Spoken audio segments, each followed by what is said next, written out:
of you want to do things right, to keep up with keeping your lives tight, tight as in being right with the truth of true insight. Who of you want to do things right? Who of you want to truly succeed in attaining all in that which is your need, to be heard by the real answerer of all deeds, the true hero of all whom pleads? Who of you really want to bow down to the true King of Kings commanding the crown, to worship the one that ever rules alone, commanding everything of creation? Welcome to an A.H.A.D moment, calm before the storm. I'm Fakir Abdulaziz, and sitting here with me, and you, the audience out there in television land, Lord Holy-Apostle Deen Saleem, the Messenger Prophet of the Supreme Lord El. Off camera with us is the Holy Queen Mother Rabbi Saleem, and to both of you I want to give you greetings of May Ahezaah, the name of the Supreme Lord given for us this day. May Ahezaah's peace and other blessings be within and about your presence. Yeah, peace and other blessings be within God's presence as well. Thank you. Once again, to our audience, I like to just rephrase the term Ahezaah. Name given to us, Lord Holy-Apostle Deen inspired that it's a name of true spirit that we should use as we relate ourselves in this day to the Supreme Lord of all worlds, the supreme source of everything, however you might understand it, whether you be Buddhist, Muslim, Christian, Taoist, even atheist, for those that think that themselves are the lords of themselves, not knowing that the reality of that is Ahezaah as well, you know. But we're talking, I guess the people out there would think that in this we're talking religion, religiosity, right? Religion. But we're going to talk, Lord, you suggest that in our discussion off camera, you were talking about the reality, the realism of religion. That is something that is ultimately beyond more than studying and reading and joining your congregations, whether it's in a church or a synagogue or a masjid or a Buddhist temple. You know, there's a realism to religion. Yeah. Go ahead. No, I just want to open up. I know we talked about religion being the way of life, a way of life, but even in that, we're talking about the realism of living religion. Yeah, you know, you said something in your introductory. You said, at the beginning of your introductory, you said the calm before the storm. And we've been using that terminology for years. The calm before the storm, you know. And it just spent my head when you said it, because I'm thinking about what we could talk about when we talk about the realism of, you know, religion. And I'm thinking about the things that Ahezaah Allah has said to us or to me in the 90s about the things that's taking place today, you know, and reminding me to tell the people about how it would turn the animals, the creatures, the insects, the nature itself against man, and man's hands against himself. And I see these, you know, greater signs where when they talked about in Revelation how the angels would cause, you know, certain creatures to, you know, fall dead and spoil the rivers and the land and so forth and so on. And that's what we're seeing today with the birds falling out of the sky, you know, by hundreds of thousands or millions or whatever, them fish in you know, Baltimore Harbor and then different places in the world. The jellyfish going out of control all around the earth. Those 6-foot jellyfish, there's, you know, there's such a great problem, and they don't know how they're growing at such a rate and how, you know. And then we talk about the cows that just fell dead in Arizona and out in Wisconsin and in Asia. In Asia, yeah. And these things are happening all around the world. And you said a calm before the storm, and it is a calm before the storm. The storm is here. You know, the storm is here. Well, you won't believe it. I was just thinking the same, not very recently, thinking about the intro to the show. We said the calm before the storm, but I think I was looking at instances with the animals and the cattle at the time. Yeah. The storm. The storm is The storm is here. Yeah. And you know, I had a conversation with one of my biological brothers who's an atheist. He believes that he is God, and he said he believed in the Trinity God, something he made up, I believe, you know, saying that nature is the God of creation, and humanity, is the God of earth, and that he is the God of himself. Each man's the God of themselves. And he said religion is a myth, and science and modern thinking has proven that religion is a myth, and everything about religion is a myth, and nothing about it can be proven. And he said he admitted to me that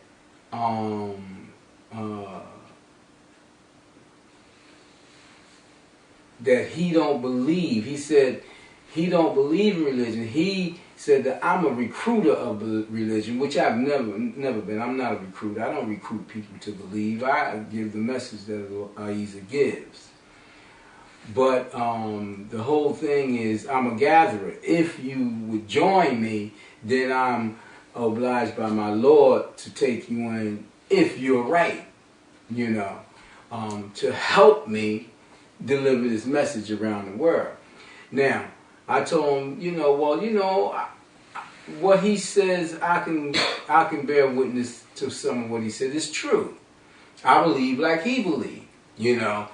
I don't believe in religion. Not the religion that people like him has spoiled, you know, has poisoned.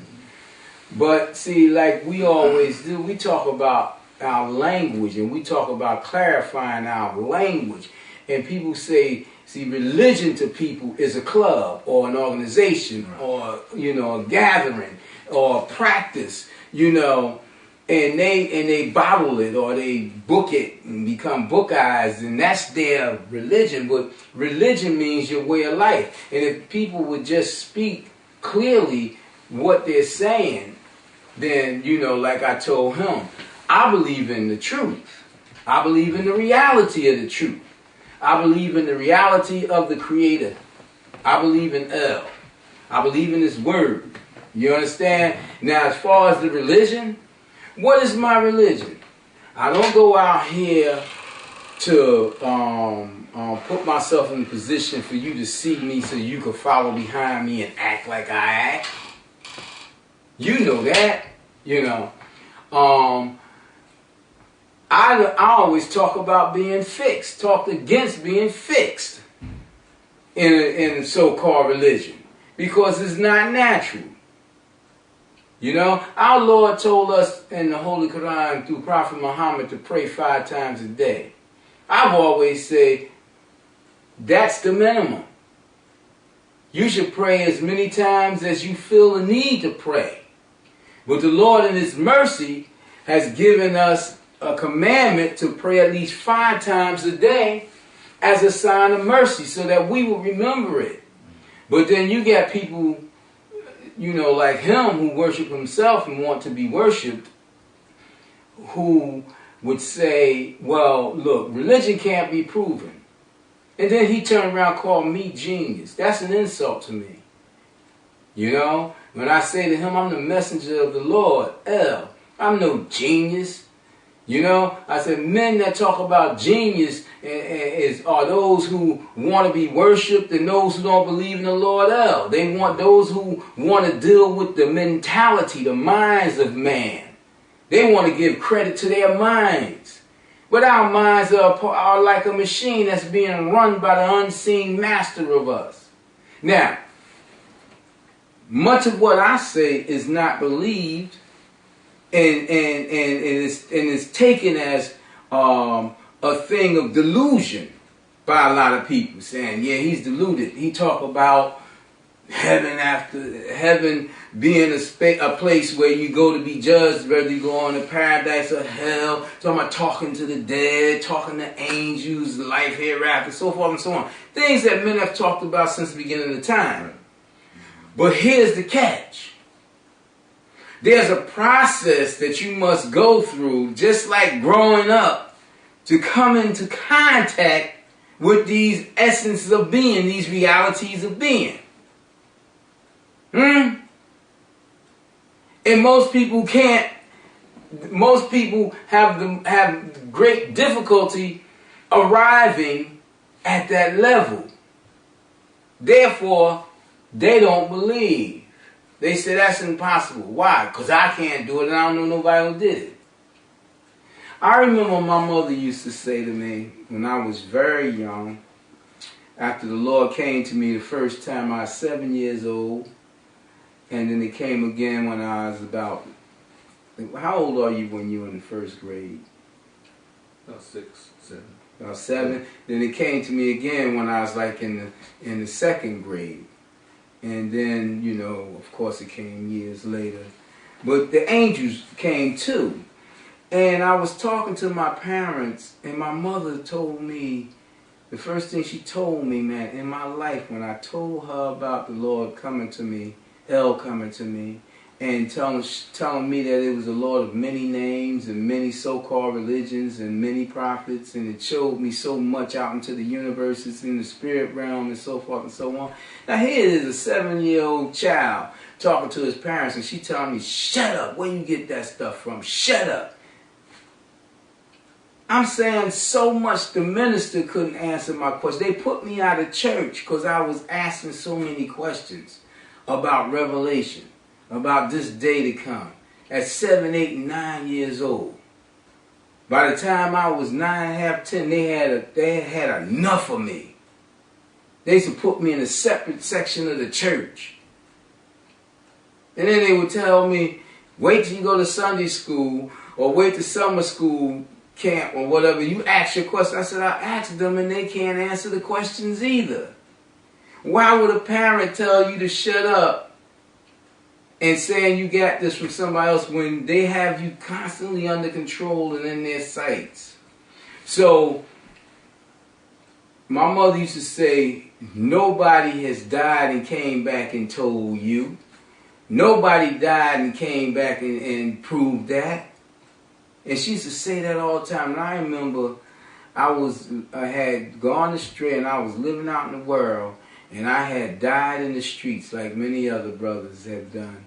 Many have come back and many have not. But I was commanded by the Lord El to come back. But before I came back, it took me to some places between life and death. And it showed me the beginning of my life in my mother's womb. It showed me before I was in my mother's womb. And it showed me when I was born. And then it showed me how guilt came on me by the time I was about 8 or 9 years old, when I had reasoning. That's when the guilt came in about the things I was doing. And then it showed me right up to the time when I had died, this wrongful death, this mean and evil death. And it said to me, you're going to go back. I'm not taking you from earth. You're going to go back and serve me. And I was about 15, 16 years old at that time. You know, and I went and I talked to my mother and I confessed to all the things I was doing. She sat there and cried. And I said, Mom, you're never going to have a problem with me again. I spoke to the Lord again. I died. She said, you ain't died. Did an ambulance come and get you? I said, no, Mom, but I had to be helped for about 6 to 8 hours to be brought back to life in the streets. She said, you ain't died. So, me telling her and she saying nobody ain't never died and came back, she would never believe. She needed to die and come back so that she would understand what I'm saying about a life that's beyond this life, dimensions that's beyond these dimensions. Now my brother is so adamant about not worshiping El and not believing in El, and they're saying that he's God because he has never been able to get past his own mind. And I remember I had a student of mine who told me once, after about being a student about 7, 8 years, that he was afraid of the devil. And I have been teaching him, fear the devil is a service to the devil, and if you fear the devil, you cannot get past the devil. And I asked him, did he realize what he was saying to me? He said, yes. I said, so you know you'll never become enlightened. He said, yes. He wasn't trying. Then it turns out that he's an atheist. Said that he didn't really believe, you know. So it's like, therefore, him getting trapped by his mind. Him getting trapped by his own mind.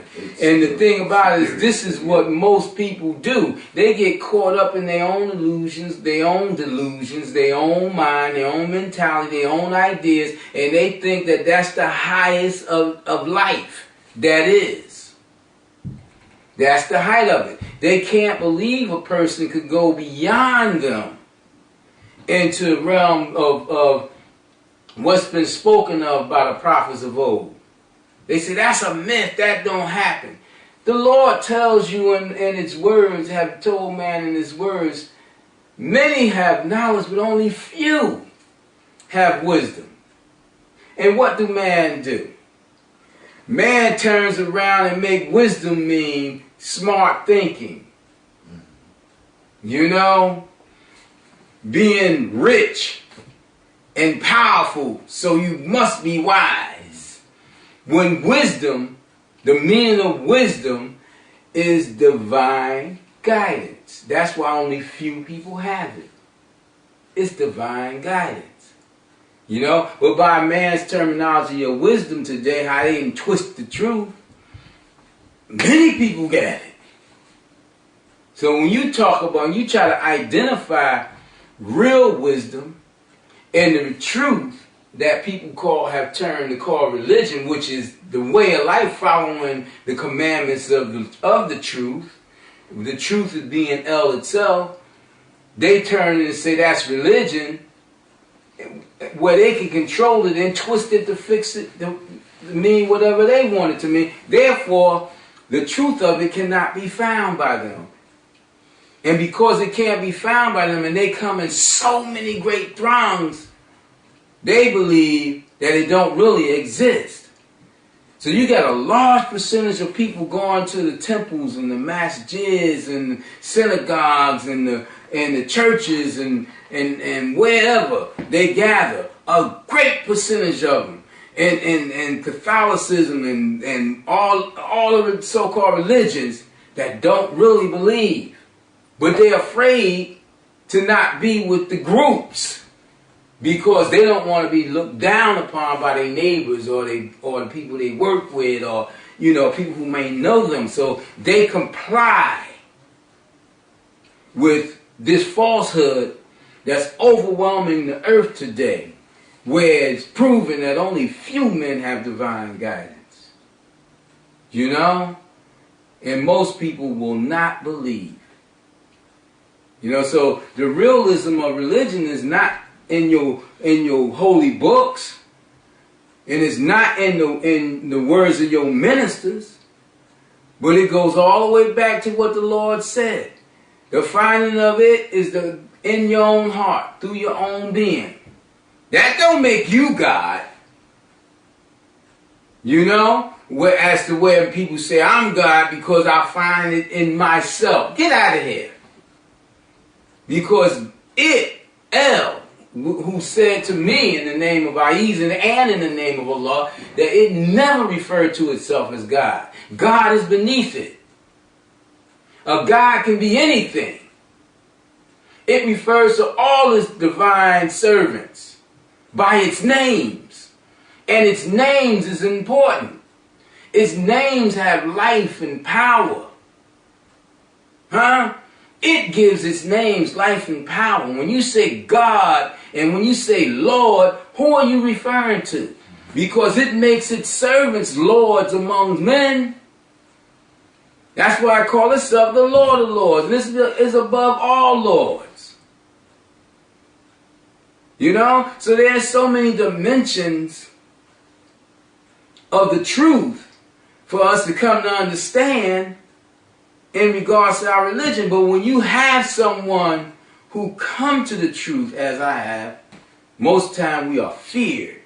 Feared by the ministers, priests, and, you know, like my brother who is an evangelist. Go around preaching Christian ministry, and they don't know he don't believe in Jesus and the Lord of Jesus, the so-called Father of Jesus. They don't know that he don't believe in that.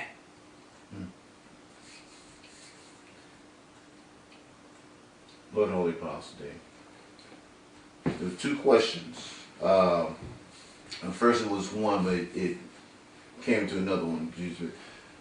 I'll start with accountability. Okay. You got a massive world here that's been led into a system of disbelief. System of disbelief. I'm gonna pretend that I believe because it makes so much sense that I want to be a part of the group. Right. You can see the motivation of it.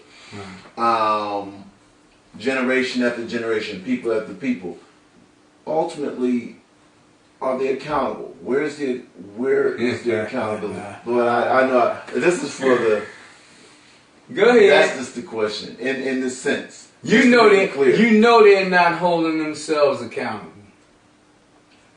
You know? No, they're not holding themselves. They're not See, if you hold yourself accountable, then you'll beat down yourself. If you hold yourself accountable, you'll fight yourself inwardly. You'll fight that holy war, that jihad that Muhammad talked about, the true jihad, the greater jihad that's fought inwardly. You won't be so fast to want to fight everybody outside yourself, disturb the communities, be a troublemaker all around the world, trying to get everybody to turn to your way of thinking absolutely. You understand? Not recognizing your own faults. You know, you'll be dealing with your own inner being. The person who deals with his own inner being and come to enlightenment, the free and the liberator, the free being Allah and the liberator being the Lord Allah, they're a threat to society. They're a threat to the government of society. Not society itself, but they're a threat to the governments of society. The governments of society don't want anybody free outside of their circle. Don't want any free-thinking people because that threatens them. That threatens them. When our Congress and senators or whomever in the houses go into discussion and them parties be arguing back and forth and they say this is the best way to run government and they arguing back and forth, they never go outside of what they always argue about. So what are they doing? Throwing one confusion up after another confusion and getting together and leading by confusion. The only thing they're not confused about is that they want to be the powerful and the rich. Now, we have a government for the people, by the people, and kicking the people in the behinds. Huh? What has gone wrong? How is it that the government can give themselves raises while we go into depressions? How is it that the government don't be in the soup line with the people? When we starve, we got homeless people. How come they ain't out there with us? Because what? They're not following the divine way. They would see a man go hungry.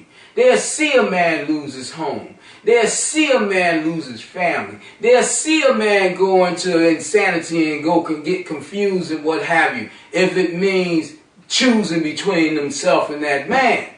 If it means them giving up their positions of power. That's why a true liberator, an enlightened individual, is a threat to them. Because the enlightened individual don't have a whole... An enlightened person could be as rich could be materialistically, but he will not let one gem be over his mind, over his being. As to where those greedy other kinds of people, they will praise and worship their jewels and their possession, other possessions, and their power, and they want you to praise and worship them. They want to become gods in your eyes. When the enlightened person don't want that. And see, people like Siddhartha Gautama, they say he crazy. He gave up all his riches. He's insane. Who said that? The people who would worship his riches and wanted his riches. You know? So they're not account of their, these are the people that don't believe. They don't believe, but they don't want to tell nobody that they don't believe. You got some that don't believe and know they don't believe and don't want to tell nobody. You got some who don't believe, but they wonder if they do believe, but they know they really don't believe, and they just can't tell nobody because they all confused. You got some who just confused and don't know what to believe.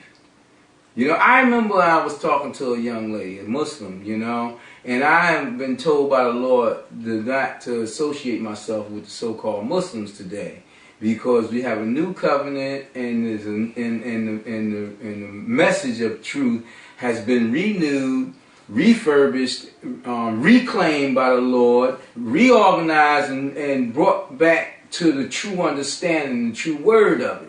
So don't associate yourself with those people who have broken themselves off from the line of the truth and fight people of the book of the old, fighting one another, you know, when none of them are really holding down the spirit, the word, the essence, the ultimate of the truth.